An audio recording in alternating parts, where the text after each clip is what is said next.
So we're coming up on Game of the Year season, and typically I don't really care too much about what the Game of the Year is. I was thinking to myself, what games are going to be the 6 nominees this year, and I thought to myself, probably Baldur's Gate 3, The Legend of Zelda, Spider-Man, Super Mario Bros. Wonder, Armored Core 6, Starfield, FF16, Alan Wake 2, Resident Evil 4, Star Wars Jedi Survivor, Hi-Fi Rush, Street Fighter 6, Hogwarts Legacy, Sea of Stars, and then I realized that's a lot more than 6 games. And so, no matter what games are picked, there's going to be a lot of snuffs this year.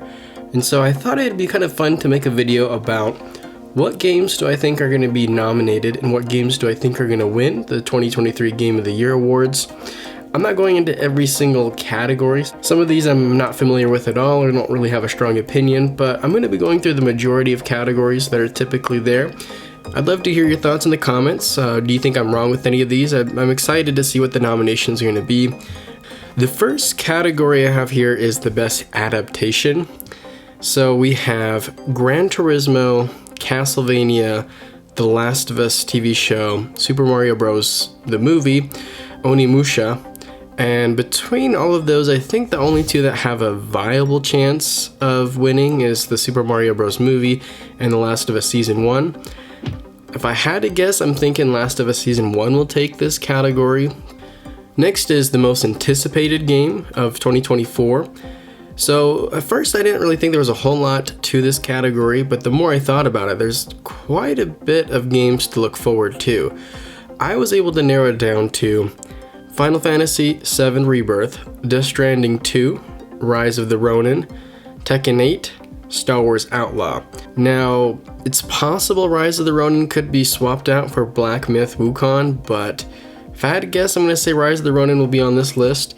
Out of those 5, I think the only 2 that really have a chance of winning is Death Stranding 2 and Final Fantasy VII Rebirth. And I'm pretty sure Final Fantasy VII Rebirth will win. It has a lot of hype at the moment, especially since it's just around the corner. Now, the best multiplayer game, Super Mario Bros. Wonder is a lock. I think Mortal Kombat 1 and Street Fighter 6 have a good chance of being on here because when you look at these 2 games in particular, I mean, if you really think about it, a fighting game is almost the perfect multiplayer game, both when it comes to local and online. So I would be surprised if neither of these games were on this list. But if I had to guess, I'm thinking Mario, Mortal Kombat, Street Fighter, The Crew, and I guess I'll leave Call of Duty on here, but I don't think it has any chance of winning, that's for sure. The only 3 that have a chance is Mortal Kombat, Street Fighter, and Super Mario Bros. Wonder, and I think it's pretty likely Super Mario Bros. Wonder will win this category. Best sports/racing game. So we have a lot of sports games this year, like most years. Forza Motorsports is still beloved, even if this particular installment isn't as critically acclaimed as previous entries. The Crew Motorfest is a solid game that a lot of people like. I don't think it would be picked over Forza. You're gonna have probably your NBA 2K24 on there, and then maybe EA Sports FC, and I think they'll throw on EA UFC 5. But honestly, I think this is a lock for Forza. Next is the best family game, and what someone defines as a family game is kind of interesting. Like, do you consider a game that you're playing with your family, or is it something that's family or age appropriate? I'm not really sure. I mean, to kill the suspense, I think Super Mario Bros. Wonder wins this category. Sonic Superstars, I think, is for sure going to be on the list. And then from there, probably Pikmin 4, I'm guessing Super Mario RPG. And then fighting for the last slot is probably Tachia, I'm not sure if I said that right, or maybe Cocoon. If I had to lock up my nominations, I think it's going to be Tachia. Best fighting game. Now, this is one of those few years where we actually have a few fighting games to pick from. Typically, in most years, a lot of times they'll just include games that emphasize fighting. They're very much action games that make their way on here, and I think that's still going to apply here just because there's not that many dedicated fighting games. I feel like it's possible I might be missing something, but for sure we have Mortal Kombat 1 and Street Fighter 6, and out of those 2, I think it's probably going to go to Street Fighter 6. Street Fighter 6 has more critical acclaim about it. There's less controversy surrounding it versus Mortal Kombat. And now the other games that'll be thrown on here, I'm guessing Lies of P, Wulong Fallen Dynasty. But again, those 3 games don't have any chance of winning. So again, I think it's going to be Street Fighter 6, but it's possible it could be Mortal Kombat 1. Now, Best RPG, this is going to be a pretty stacked category. For sure, we're going to have Baldur's Gate 3, Diablo 4, and Sea of Stars on here. There's a pretty good chance Starfield will make it on here. And then the last place is where it gets interesting. You have Final Fantasy 16, which will make things interesting for my list because Final Fantasy 16 is really not an RPG, but it's part of the Granddaddy JRPG franchise, and so it might get put on here. So if they do consider it an RPG, it will for sure be on this list. But if they don't, which would make the most sense, then I think the last place would be a fight between Hogwarts Legacy and maybe Mario RPG. If I had to guess, I would probably say Hogwarts Legacy would make it on the list. So I believe the final nominees will be Sea of Stars, Diablo 4, potentially Final Fantasy 16, but I'm just going to say Hogwarts Legacy, Starfield, and the winner, Baldur's Gate 3. Next is the best action adventure game. And these next few categories just get really vague and kind of confusing, but of course you'll have Marvel Spider-Man 2 on here, The Legend of Zelda Tears of the Kingdom, and I'm going to say there's a very good chance Star Wars Jedi Survivor will be on here. Now, the last 2 slots, action adventure is so broad, you could consider most games to be action adventure. So like the previous category, if they do consider FF16 to be an action adventure game, I think it will be on here. But if not, then I would say my 5 choices would be Alan Wake 2, Hogwarts Legacy, Star Wars Jedi Survivor, Marvel Spider-Man 2, and The Legend of Zelda Tears of the Kingdom. Now, who wins? I think the only 2 options really would be Marvel Spider-Man 2 and Tears of the Kingdom. I think this is pretty likely to go to Tears of the Kingdom, but it's possible Spider-Man 2 could snag it. Then we have Best Action Game, and we actually have quite a few games that are primarily action focused that actually belong in this category. Lies of P will be on here, Armored Core 6, and then I think Ghost Runner 2 will for sure be on here as well. Those are my 3 for sures. After that, I think there's a good chance Hi-Fi Rush could sneak its way on here. And then last place, or last nominee, I should say, is probably gonna be between FF16 and Wulong. I'm just gonna say, yeah, so Armored Core, Lies of P, Ghost Runner 2, Hi-Fi Rush, and Final Fantasy 16. I think the only 2 games that have a chance of winning is Lies of P and Armored Core 6, and I think Armored Core 6 is the clear winner. Next is the best indie game. I think Sea of Stars will for sure be on here, Dave the Diver, Cocoon, Pizza Tower, and then lastly, probably Dredge or Bramble the Mountain King. If I had to guess, I'm going to say Dredge. So Dredge, Pizza Tower, Cocoon, Dave the Diver, and Sea of Stars. I think this is probably locked in for Sea of Stars, but it's possible Dave the Diver, Cocoon could upset this, but I'm not sure. Best Performance. So just to be transparent, I haven't played every game this year, believe it or not. So like games like Jedi Survivor, I skipped out on because I didn't love the first game. I've started Baldur's Gate 3, but I'm only a couple hours in, so it's more or less like I haven't played the game at all. Armored Core 6 I'm interested in, but I haven't played it. I'm probably gonna wait for a sale. Lies of P is just not my kind of game. When I'm looking at these, there is a certain level of guessing, so that's kind of where you come in the comments. I'd love to hear maybe if you feel like I got something wrong. So Best Performance is definitely an area where my lack of knowledge with certain games will potentially cause me problems. So like Baldur's Gate 3, I've heard the performances and the scripts are great, and so I wouldn't be surprised if one of those actors get on here and maybe even win, but I just really don't know. I think a for sure lock is going to be Ben Starr from Final Fantasy 16. I think Yuri Lowenthal and Naji Jeter from Spider-Man 2 will probably make their way on here. And then you even have other actors like Idris Elba. Like, do they consider Phantom Liberty to be something that they would include on this list? I'm not sure. If I had to guess, I'm just going to say one of the Baldur's Gate 3 actors will make their way on here. So then you'll have Ben Starr, Yuri, Naji, Cameron, and I'm just gonna say a Baldur's Gate 3 actor. That's very vague, but that's gonna be my pick. Out of those, the 3 that have a chance of winning is maybe the Baldur's Gate actor, but it would probably really come down to Yuri Lowenthal or Ben Starr. And out of those 2, I'm probably gonna have to pick Ben. He's very much the center of Final Fantasy 16. So I think with all this attention, I think Ben Starr will probably win it. Maybe Yuri has a chance of stealing it, but I think Ben is probably my final answer there. Best score and music. So this is an area where I've listened to a lot of game soundtracks to try to at least get an idea of where these games' strengths are. You really don't know it for sure until you play a game, because that's a really big part of what that score and music is. It's not just hearing it, but hearing an actual gameplay.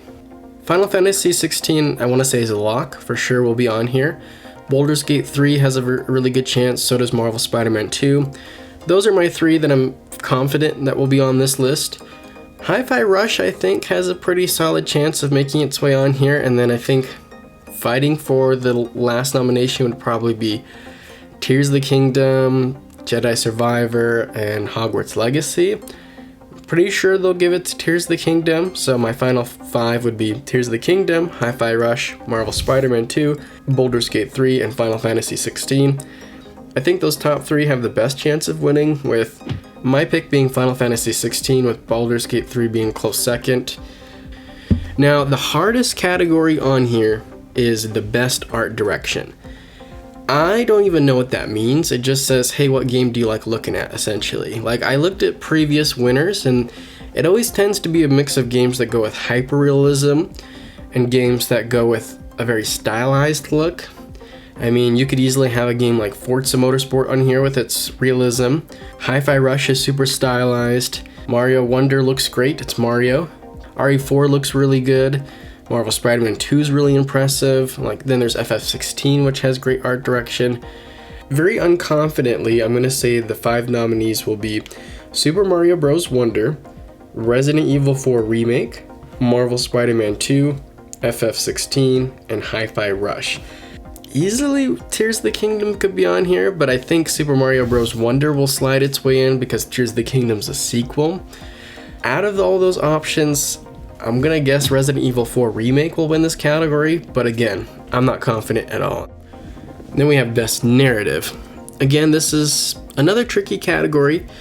Resident Evil 4 or Dead Space could easily make their way on here, but both of those games are remakes, so I think just that alone will exclude it from this list. It's not that a remake can't win. I think Resident Evil 2 won one of the Game of the Year awards, but it's definitely a hurdle to overcome. It's not a positive thing. Being a remake is definitely a negative thing when you're going against new competition. My 5 nominees are Star Wars Jedi Survivor, Marvel Spider-Man 2, Baldur's Gate 3, Final Fantasy 16, and Alan Wake 2. I'm not sure how a game like Baldur's Gate 3 is looked at when it comes to narrative. I want to say it has a really good chance of winning this category. If I had to guess, I'm going to say Baldur's Gate 3 with a close second being Alan Wake 2. The second to last category is the best game direction, and this one is really easy. For sure, Baldur's Gate 3 is going to be on here, and honestly, it's probably going to win. The Legend of Zelda Tears of the Kingdom has a good chance of being on here with all of its innovations. Alan Wake 2 isn't a game I've played, but from what I understand, it does push the envelope when it comes to the psychological nature of narrative games, and so I think that would be enough to put it on here. Marvel Spider-Man 2 is probably going to be that safe choice that just ends up on here because of how impressive it is, even if it's not going to win. FF16 could be on here. That would be my 5th choice, but I could possibly see a game like Hi-Fi Rush also stealing that last spot. But my 5 picks are going to be Final Fantasy 16, Marvel Spider-Man 2, Alan Wake 2, Legend of Zelda Tears of the Kingdom, and Baldur's Gate 3. As I mentioned, I think Baldur's Gate 3 has this one. Game direction is always going to prioritize games that are new and different. Now we have the big one, Game of the Year. As I mentioned at the beginning, this was a hard one to pick because I think we all know it probably only comes down to 2 games on who will win this category, but like trying to pick what games will be the 6, that was hard because after those 2, you have 4 slots. And out of those 4 slots, I could easily see a ton of games being on there. We for sure have Baldur's Gate 3, The Legend of Zelda Tears of the Kingdom. Those are our 2 for sures. There's no way those 2 games will not be on here. After that, I think the closest thing to a lock would be Marvel Spider-Man 2. Everything after that, I'm just not sure on, but trying to break it down and think through this, I think Super Mario Bros. Wonders got a good chance of being on here, Alan Wake 2, and then FF16. So Alan Wake 2 could be swapped out for Resident Evil 4, but again, it's a remake. FF16 is somewhat divisive in that a lot of players don't love it. It's generally gotten positive praise for the most part, but it's just not as universally loved as maybe some of the other games on this list. So you have a game like Armored Core 6 that could sneak its way on here. I think a higher percentage of players that played Armored Core 6 liked it compared to FF16, but FF16's Final Fantasy, and I think its more broad appeal will probably put it on the list. Starfield might be able to sneak its way on here. It's a unique game. I mean, it's a Bethesda game, but there's really not a whole lot of games like Bethesda games. It's got a high player count. It's got mixed reception, and with expectations to the moon, it's definitely not lived up to those expectations. Star Wars Jedi Survivor did really well critically, but it was also very buggy and had a lot of performance issues, and so that could be a problem. And the fact that it came out earlier in the year is always going to be a disadvantage. Hi-Fi Rush has a possibility of sneaking its way on this list, maybe pushing off FF16, but it's a little bit of a smaller game. It also came out earlier in the year. Street Fighter 6 is another one where I could easily see it being on the list. It scored really well, but it is a fighting game, and fighting games are always going to have a hard time making it on these lists, even if it's like a 10 out of 10. Sea of Stars is an indie darling. It scored really well. It has a style that's very appealing to nostalgia, but it's also a little niche, which is going to be going against it. Hogwarts Legacy is another one kind of similar to Starfield, where it's largely liked by players. It has a massive player count. It has a really popular IP, which is definitely a positive, but on the negative side of that, it has a lot of controversy around it. Certain elements of the game really satisfied players wanting to live out that Hogwarts fantasy, but it also does have some of that open world bloat. Again, another one of those, maybe it could make its way on here, but probably not. Other popular games that reviewed decent to good that probably won't be on here, but worth mentioning is Diablo 4, Lies of P, Dead Space, and maybe Assassin's Creed Mirage, but I don't think any of those have a chance of making it on the list. So again, it comes down to Baldur's Gate 3 and The Legend of Zelda Tears of the Kingdom. I've really struggled to pick a winner between these two, because I keep going back and forth in my head about the negatives and positives. So Baldur's Gate 3 is very unique. There's nothing quite like it, and that is always going to be a huge positive.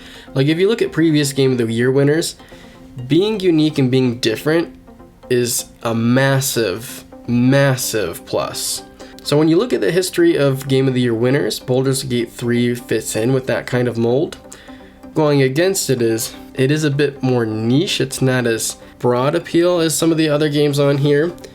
On the Tears of the Kingdom side, the biggest thing it has going against it is it's a sequel. If Breath of the Wild never existed, I think Tears would easily win, but it is a sequel, and that's just always going to be hard, especially when it's a direct sequel that carries over a lot of the same assets and just the general world of the previous game. On the flip side of that, it's a sequel to a game that there's never been anything like since.